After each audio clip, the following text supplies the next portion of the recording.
नून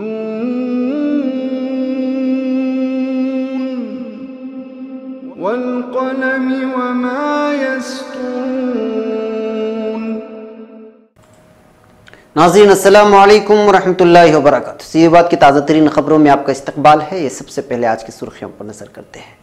जनाब अनवर शरीफ ने सरवगना नगर असेंबली हल्के से अपनी उम्मीदवारी का पर्चे नामजदगी आज जमा कर दिया। मुल्क में नकदी की किल्लत, कर्नाटक में इंतखाबात से पहले जब्त किए 34 करोड़ रुपए। कर्नाटक असेंबली इंतखाबात 2 सीट के चक्कर में बुरी तरह फंस गए हैं सिद्धारामैया। कर्नाटक के इंतखाबात हिंदू और मुसलमानों के माबेन बराह रास्त मुकाबला है, बुनियादी मसाइल के लिए नहीं, बीजेपी लीडर संजय पाटिल का बयान। नरोदा पाट्या फसाद, कोडनानी बरी फैसले पर कांग्रेस ने उठाए सवाल। आंध्रा को खास दर्जा दिलाने के लिए चंद्रबाबू नायडू भूख हड़ताल पर बैठ गए। IMF चीफ ने कठुआ मामले को बताया घिनौना, कहा मोदी हुकूमत ध्यान दे। मोदी सरकार के सर्जिकल स्ट्राइक के दावे बेबुनियाद हैं, कांग्रेस का बयान। जस्टिस राजेंद्र सचिर के इंतकाल पर जमात इस्लामी हिंद ने ताज़ियत पेश की। आम आदमी के लिए बुरी खबर, अब ATM के इस्तेमाल पर देना होगा ज्यादा चार्ज। बीजेपी यूथ विंग ने ट्वीट करके वजाहत जाहिर की है कि हमने ही जलाए रोहिंग्या कैंप। मुस्लिम खातून हाथ न मिलाने की पादाश में फ्रांसीसी शहरे से महरूम। बिदात के बाइस जबल नूर की ज़ियारत उम्रा व हज पैकेज से निकालने का हुक्म जारी। ईरान ज़ाबिते लिबास की पासदारी न करने वाले औरत पर पुलिस एहलकारों का सरेआम तशद्दुद। मुलाहजा कीजिए वो वीडियो जिसने करोड़ों अमरीकियों को चिराग पाक कर दिया। नाज़रीन अस्सलामु अलैकुम वरहमतुल्लाहि वबरकातुहू। सीधी बात की ताज़ा तरीन खबरों में आपका इस्तकबाल है। मैं अंसार अजीज नदवी आज की खबरों की तफसीलात लेकर आपकी खिदमत में हाजिर हूँ। आइए आज की खबरों की तफसीलात पर नजर करते हैं। पहली खबर बेंगलुरु से है। बेंगलुरु के मुस्लिम अक्सरियती इलाके में माने जाने वाले सरवगना नगर असेंबली हल्के असेंबली इंतखाबात में हिस्सा लेने के लिए JDS के उम्मीदवार के तौर पर जनाब अनवर शरीफ ने सरवगना नगर असेंबली हल्के से अपने उम्मीदवार का पर्चे नामजदगी आज जमा कर दिया है। मलूज रहे कि गुज़श्ता 2-3 महीनों से जनाब अनवर शरीफ साहब लगातार अपने हल्के में इंतखाबात की तैयारी में मसरूफ हैं, जबकि इस हल्के से कांग्रेस के उम्मीदवार जीतते हुए आए हैं। इस बार इस हल्के से कई मुस्लिम उम्मीदवार हैं, इनमें 3 लीडरान के दरमियान बराह रास्त मुकाबला होने की उम्मीद जाहिर की जा रही है। बताया जा रहा है कि मुस्लिम अक्सरियती इलाके होने की वजह से कांग्रेस से इस हल्के से मुस्लिम उम्मीदवार को टिकट देने की बार बार मांग की गई थी, मगर कांग्रेस इस मुतालबे को कभी नहीं माना। इसी के चलते JDS ने जनाब अनवर शरीफ को यहाँ से अपनी टिकट दी है, जबकि SDPI की जानिब से भी यहाँ एक मजबूत दावेदार इंतखाबात में हिस्सा ले रहे हैं। JDS उम्मीदवार और SDPI के माबैन समझौते की कोशिश भी रायगान जाने की बात सुनने में आई है। इस वजह से देखना यह है कि इस बार इस हल्के में कौन बाजी मार ले जाता है, जबकि JDS और कांग्रेस के माबैन बराह रास्त मुकाबले की बातें भी सुनने में आई है। अब खबर कर्नाटक से ही। आप सोच रहे हैं कि नोटबंदी के बाद कैश तकसीम होने बंद हो जाएंगे, तो आप गलत हैं। कर्नाटक इंतखाबात में इन दिनों कैश बांटा जा रहा है। गुज़श्ता दिनों मुल्क के कई रियासतों में नकदी की किल्लत की खबरें आई थी, लेकिन ऐसा लग रहा है कि कर्नाटक में लीडरान के पास नकदी की भरमार है। असेंबली इंतखाबात को देखते हुए 20 दिन पहले कर्नाटक में कोड ऑफ कंडक्ट नाफिज किया गया था, लेकिन इस दौरान रियासत के मुख्तलिफ हिस्सों में ढेर सारी नकदी जब्त की गई है। ज़रा इन आदाद शुमार पर गौर कीजिए। साल 2013 के असेंबली इंतखाबात और 2014 में लोकसभा इंतखाबात में इंतखाबी ज़ाबिते अखलाक के दौरान जितनी नकदी जब्त की गई थी, इससे दोगुना नकदी इस बार पुलिस ने जब्त की है। कर्नाटक में गुज़श्ता 20 दिनों में 34 करोड़ रुपए जब्त किए गए हैं, जबकि 2013 में पूरे model of code of conduct के दौरान सिर्फ 14 करोड़ रुपए जब्त किए गए थे। अब खबर मैसूर से। कर्नाटक के वजीर आला सिद्धारामैया सियासी कैरियर के सबसे मुश्किल दौर से गुजर रहे हैं। उन्हें समझ में नहीं आ रहा है कि आइंदा असेंबली इंतखाबात में 1 सीट से इलेक्शन लड़ा जाए या फिर 2 सीट से। चामुंडेश्वरी इलेक्शन लड़ने का उन्होंने पहले ही ऐलान कर दिया है, लेकिन बादामी से इलेक्शन लड़ने को लेकर अब भी पसोपेश में है। कांग्रेस में भी इसको लेकर इत्तेहाद नहीं बन पा रहा है, जबकि कांग्रेस सदर राहुल गांधी ने भी सिद्धारामैया की उम्मीदवारी को लेकर कुछ भी वाजे नहीं किया है। जुमा को सिद्धारामैया ने बादामी के कांग्रेस कारकुनान को उम्मीद दिलाई है कि वो वहां से भी इलेक्शन लड़ेंगे, लेकिन कुछ देर बाद ही उन्होंने इस फैसले पर यू टर्न ले लिया।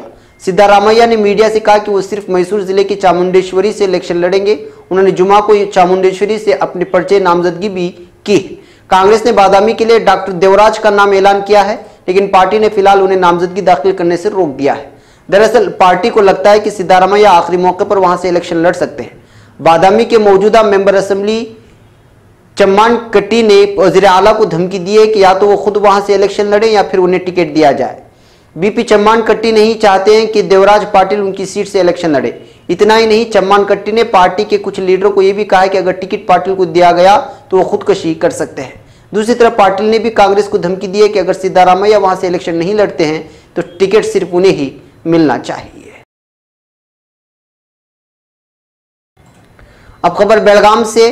कर्नाटक में होने वाले इंतखाबात बुनियादी मसाइल, रास्ते और नालियों की दुरुस्तगी के लिए नहीं बल्कि हिंदू और मुसलमानों के माबैन बराह रास्त मुकाबला है। राम मंदिर और बाबरी मस्जिद के हुसूल के लिए होने वाले इंतखाबात हैं। इस तरह का मुतनाज़ा बयान देने वाले कर्नाटक के बेलगावी देही इलाके के बीजेपी रुकन असेंबली संजय पाटिल हैं, जो एक इंतखाबी मुहिम के दौरान इस तरह का भाषण देकर इलाके में हिंदू मुस्लिम कशीदगी फैलाने की कोशिश की है। इनके भाषण की वीडियो वायरल होती रियासती और मुल्की मीडिया पर बहस छिड़ गई है और बीजेपी पार्टी कर्नाटक के आवाम को तरक्यात से हटाकर पूरी तरह फिरकावारियत की तरफ बढ़ावा दे रही है। उन्होंने अपने भाषण में कहा कि मैं संजय पाटिल हूं, मैं हिंदू हूं और ये हिंदू राष्ट्र है। मैं राम मंदिर बनाना चाहता हूं। अगर लक्ष्मी निम्बालकर, जो कि बिलमुकाबिल पार्टी कांग्रेस की उम्मीदवार हैं, वो अगर मंदिर बनाने की ख्वाहिश रखती हैं तो वोट उसी को दे। अगर उसके बदल में बाबरी मस्जिद बनाने की ख्वाहिश रखने वाले और टीपू जयंती जिसको मनाना है वो लोग कांग्रेस को वोट दे। इस तरह कहकर अपनी इंतखाबी मुहिम में फिरकावारियत को शह दिया गया है। इसका जवाब देते हुए केपीसीसी के सदर परमेश्वर ने ट्वीट किया है कि इस भाषण से साफ पता चलता है कि बीजेपी जात पात की सियासत करना चाहती है, उसको रियासत या मुल्क की तरक्यात से कोई लेना देना नहीं। मलूज रहे कि ये वही संजय पाटिल है जिसने नवंबर 2017 में सिद्धारामैया के धर्म को लेकर मुतनाज़ा बयान दिया था, जिसके चलते पुलिस ने इसके खिलाफ केस भी दर्ज किया था। अब खबर गुजरात से। गुजरात की राजधानी अहमदाबाद में साल 2000 में हुए नरोदा पाटिया कत्ल मामले में हाईकोर्ट से जुमा के दिन फैसला आ चुका है। हाईकोर्ट ने बीजेपी एमएलए रही माया कोडनानी को बरी कर दिया है, जबकि बाबू बजरंगी को कसूरवार ठहराते हुए उम्र कैद की सजा बरकरार रखी है। माया कोडनानी को बरी करते हुए कोर्ट ने कहा कि फसाद में मौके पर उनकी मौजूदगी साबित नहीं हो पाई। कोडनानी के खिलाफ 11 गवाहों ने गवाही दी थी, लेकिन इसके बाद भी इन पर लगे इल्जाम साबित नहीं हो पाए। बता दें कि 2002 गुजरात फसाद नरोदा पाटिया मामले में हाईकोर्ट ने 32 कसूरवारों में से 17 को बरी कर दिया है। बरी होने वालों में माया कोडनानी भी शामिल हैं। 12 कसूरवारों की सजा बरकरार रखी गई है, जबकि 2 पर फैसला सुनाया जाना बाकी है। मामले में शामिल एक मुलजिम की मौत हो चुकी है। वाज़ेह हो कि गुजरात फसाद के बाद नरोदा पाटिया में 97 लोगों को कत्ल कर दिया गया था, जबकि 33 लोग जख्मी हुए थे। इस केस में हाईकोर्ट के 2 जजों की बेंच ने गुज़िश्ता साल अगस्त में फैसला महफूज रख लिया था।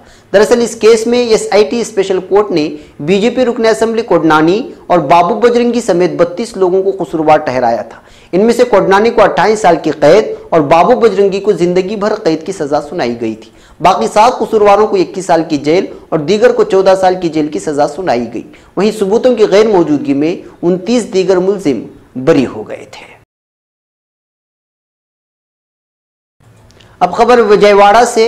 आंध्र प्रदेश के वजीर आला एन चंद्रबाबू नायडू मरकजी हुकूमत के जरिए रियासत को खास दर्जा यानी SCS नहीं दिए जाने के खिलाफ आज यहां IGM स्टेडियम में धर्मपूर्ता गैलरी में एक रोजा भूख हड़ताल पर बैठ गए थे।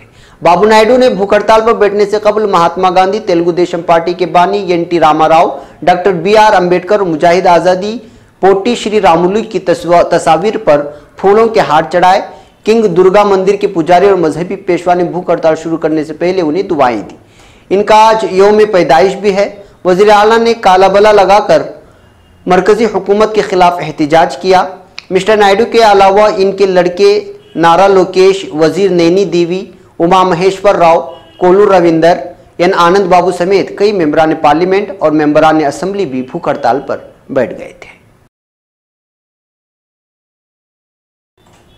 अब खबर कठुआ मामले को लेकर के है। IMF चीफ क्रिस्टीन लेगार्ड ने जुमेरात को हिंदुस्तान में खवातीन के खिलाफ हो रहे जिनसी इस्तेहसाल के वाक़यात पर इजहार फिक्र किया है।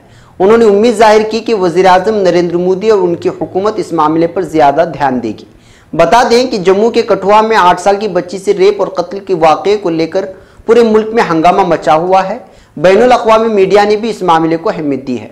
बैनुल अक़वामी IMF चीफ क्रिस्टीन लेगार्ड ने कहा, हिंदुस्तान में जो हुआ वो घिनौना है।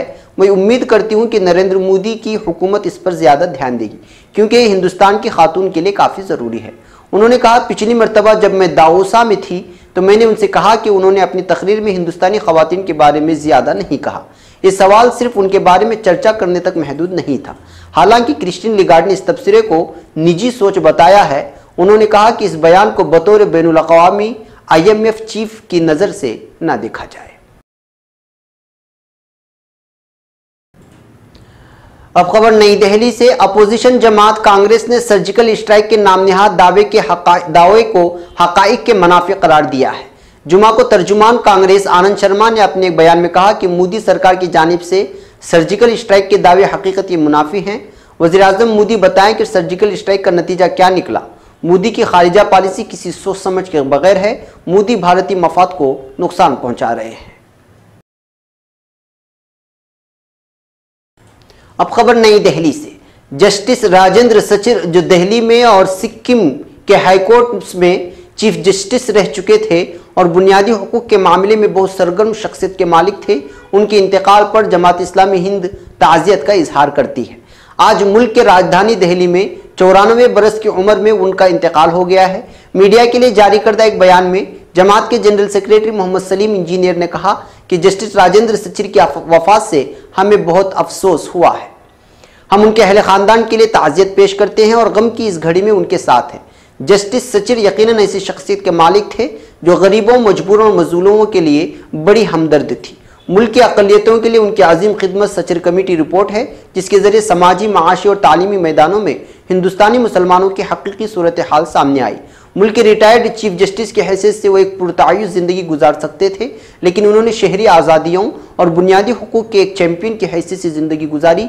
उस ज़िंदगी की आखिरी सांस तक अवामी ज़िंदगी में सरगर्म रहे। बुनियादी हुकूक के तहफ़्फ़ुज़ के मैदान में वो एक नुमायाँ शख्सियत के मालिक थे। अब खबर नई दिल्ली से। पहले से ही कैश की किल्लत से परेशान हाल लोगों के लिए एक और बुरी खबर है। अब उन्हें ATM से पैसा निकालने और दीगर लेन देन के लिए ज़्यादा पैसा अदा करना पड़ सकता है।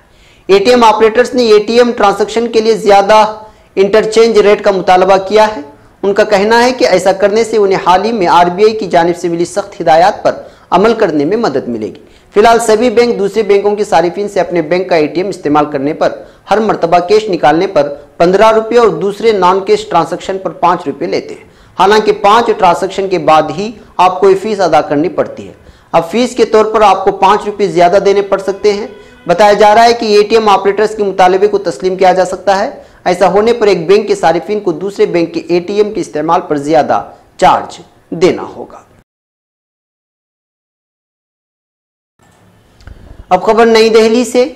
ऑल इंडिया मुस्लिम मजलिस मुशावरत ने जुमेरात को दिल्ली में पुलिस कमिश्नर अमूल्या पटनायक से BJP यूथ विंग के लीडर मनीष चंदेला के खिलाफ कार्रवाई का मुतालबा किया है।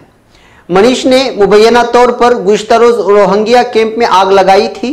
उन्होंने ट्वीट करके खुद इस बात को माना है। कुछ ही देर में उन्होंने ट्वीट डिलीट भी कर दिया। AIMM ने पुलिस कमिश्नर को इस ट्वीट के स्क्रीनशॉट भेजे हैं, जिसमें उन्होंने कालंदी कुंज में रोहिंग्या कैंप में आग लगाने का दावा किया है। चंडेला ने 15 अप्रैल को सुबह 1:16 पर यह ट्वीट किया। बाद 16 अप्रैल की शाम 5:42 पर भी चंडेला ने ट्वीट किया, हाँ हमने ये किया और हम दोबारा ऐसा करेंगे। काबिले जिक्र है कि कालंदी कुंज में रोहिंग्या कैंप के अंदर 14-15 अप्रैल की दरमियानी शब आग लग गई थी। ताहम इसमें 200 से जायद कैंप जल गए थे। इस हादसे में पनाहगुज़ीनों का पूरा सामान, शनाख्ती कार्ड अक़वाम मुत्तहिदा की जानिब से दिया गया खुसूसी वीज़ा और दस्तावेज़ात भी नजर आतिश हो गए हैं। मुशावरत ने ख़त में लिखा है कि मुल्ज़िमीन का सोशल मीडिया पर सरेआम दावा करना दिल्ली पुलिस के लिए चैलेंज है। पनाहगुज़ीन कैंप में आग लगाने की कुछ देर बाद ही मज़कूरा ट्वीट किए गए थे, लिहाजा हम मनीष चंडेला की फौरी गिरफ्तारी का मुतालबा करते हैं। अब खबर फ्रांस से। फ्रांस में एक मुहजिब मुस्लिम खातून को हाथ ना मिलाने पर मुल्क की शहरियत देने से इनकार कर दिया गया है। अलजायर से ताल्लुक़ रखने वाली एक मुसलमान खातून ने फ्रांसीसी शहरियत मिलने की तकरीब के दौरान ओहदेदार से हाथ मिलाने से इनकार कर दिया था। फ्रांस की हुकूमत ने खातून को शहरियत ना देने का फैसला किया था, जिसे फ्रांस की आला इंतजामी अदालत ने बरकरार रखा। जून 2016 ईस्वी में फ्रांस के जुनूबी मशरक़ी इलाके एजेर में एक तकरीब के दौरान मुस्लिम खातून को मुल्क की शहरियत दी जा रही थी। इस मौके पर तकरीब के सदर और एक मकामी सियासी रहनुमा ने खातून से हाथ मिलाना चाहा तो उसने ये कहकर इनकार कर दिया कि मेरे मजहबी अकायद इस बात की इजाजत नहीं देते। हुकूमत ने वाक़े पर रद्द-ए-अमल जाहिर करते हुए कहा कि खातून का रवैया जाहिर करता है कि वो फ्रांसीसी माशरे में जम होना नहीं चाहती। ऐसा अमल सिविल कोड के तहत किसी भी फ्रांसीसी शहरी के शरीक हयात को मुल्क की शहरियत देने से रोकता है। मुस्लिम खातून ने फ्रांसीसी शहरी से 2010 में शादी के बाद अप्रैल 2017 में शहरियत के लिए दरख्वास्त दी। खातून ने फैसले को इख्तियारात का गलत इस्तेमाल करार दिया। ताहम ऐसे मामलात की हतमी समाअत करने वाली अदालत काउंसिल ऑफ स्टेट का मौक़िफ़ है कि हुकूमत ने कानून का गलत इस्तेमाल नहीं किया। अब खबर सऊदी अरब से। सऊदी अरब की वजारत हज व उम्रा ने ममलिकत में उम्रा इदारों व कंपनियों को हिदायत की है कि कोई भी उम्रा कंपनी जबल नूर की जियारत को अपने ट्रैवल पैकेज में शामिल ना करे। वजारत हज ने तमाम उम्रा कंपनियों व इदारों से कहा है कि वो इस हिदायत की उसूली से आगाह करने का भी एहतिमाम और उस पर अमल दरामद को यकीनी बनाएं। मक्का मुकर्रमा गवर्नरेट ने वजारत हज उम्रा को तहरीर करदा मकतूब में इतला दी थी कि वजारत इस्लामी उमूर दावत व रहनुमाई ने जबल नूर पर मुशरिकाना सरगर्मियों और बिदआत व खुराफात पर मबनी सरगर्मियों की बहुतात से मुताल्लिक़ खबरों का नोटिस लेते हुए एक तहक़ीक़ाती कमेटी कायम की थी। कमेटी ने सिफारिश की कि मुअल्लिमीन और सयाहती कंपनियों के मालिकान से इकरारनामे लिए जाएं कि उनमें से कोई भी जबल नूर की ज़ियारत को उम्रा या हज पैकेज का हिस्सा ना बनाए।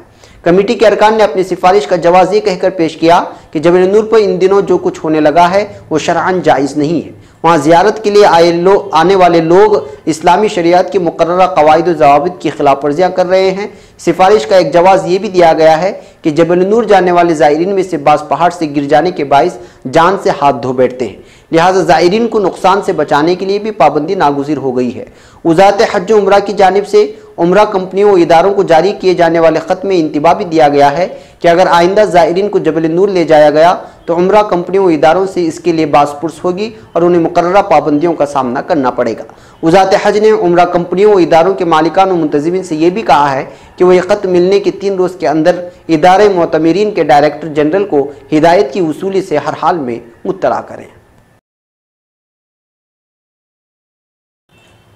अब खबर तेहरान से। ईरान में एक औरत को नाफिजुल अमल ज़ाबिते लिबास की पासदारी ना करने की पादाश में पुलिस ने तशद्दुद का निशाना बनाकर गिरफ्तार कर लिया है। ये नौजवान औरत अपनी गिरफ्तारी की मुज़ाहमत करती रही है, लेकिन पुलिस एहलकार उसके बावजूद उसको पकड़ कर ले गए हैं। इस तमाम वाक़े की मोबाइल फ़ोन से बनाई गई एक वीडियो सोशल मीडिया के ज़रिए मंजर आम पर आई है। इसके बाद ईरानी वज़ीर दाखिला अब्दुर्रज़ा रहमानी फ़ाज़िली ने पुलिस के खिलाफ एक जामे तहक़ीक़ात के बाद रिपोर्ट पेश करने की हिदायत की है। इस वीडियो में खातून पुलिस एहलकारों समेत मुतादिद पुलिस एहलकार इस औरत को एक अवामी पार्क से ज़बरदस्ती उठाने की कोशिश कर रहे हैं, लेकिन वो उनकी मुसलसल मुज़ाहमत कर रही है। इस मौके पर एक और औरत पुलिस एहलकारों पर चिल्लाती है और उन्हें कहती है कि वो उसके साथ नरमी का मामला करे क्योंकि वो दिल की मरीज़ा है। ईरानी ख़वातीन के उमूर की नायब सदर मासूमा अबदकार ने पुलिस के इस औरत के साथ मुतशद्दिद सलूक की मजम्मत की है। वाज़ेह है कि ईरान में ज़ाबिते लिबास के तहत तमाम औरतों को लंबी आस्तीनों वाली कमीज़ें ज़ेब-ए-तन करनी चाहिए और सर को ढांप कर घर से बाहर अवामी मकामात पर आना चाहिए। कानून के तहत ख़वातीन का लिबास शाइस्ता और सतर ढांपने वाला होना चाहिए। इसके खिलाफ वर्जी की मुर्तकिब औरतों के खिलाफ कानूनी कार्रवाई की जा सकती है। आज की आखिरी खबर अमेरिका से। अमेरिकी रियासत टेनेसी में नेशनल गार्ड्स की उमूर आम्मा की जिम्मेदार खातून रोबिन ब्राउन की एक तसर्रुफ ने तनाज़ा खड़ा कर दिया है। रोबिन ने गुज़िश्ता हफ्ते रज़ाकाराना अस्करी खिदमत की तजदीद का हल्फ उठाने के दौरान एक डायनासोर की डम्मी का इस्तेमाल किया। इस हरकत ने अमरीकी अस्करी एहलकारों को और शहरियों में गुस्से की लहर दौड़ा दी है। अमरीकी अखबार वाशिंगटन पोस्ट ने इस वाक़े का किस्सा शाये किया। रोबिन के चीफ ने डम्मी को देखकर अपनी हंसी को काबू में रखा और इस नाकाबिल फहम हरकत पर किसी किस्म का एतराज़ का इजहार नहीं किया। सोशल मीडिया पर इस अनोखे वाक़े की वीडियो गर्दिश में आई और फेसबुक पर इसे तकरीबन 24 लाख मरतबा देखा जा चुका है। नाज़रीन, ये थी आज की ताज़ा तरीन खबरें। अगली ताज़ा तरीन खबरों के साथ फिर आपसे मुलाकात होगी। हमारी पूरी टीम को यहाँ पर इजाज़त दें। अस्सलामु अलैकुम व रहमतुल्लाहि व बरकातुहू।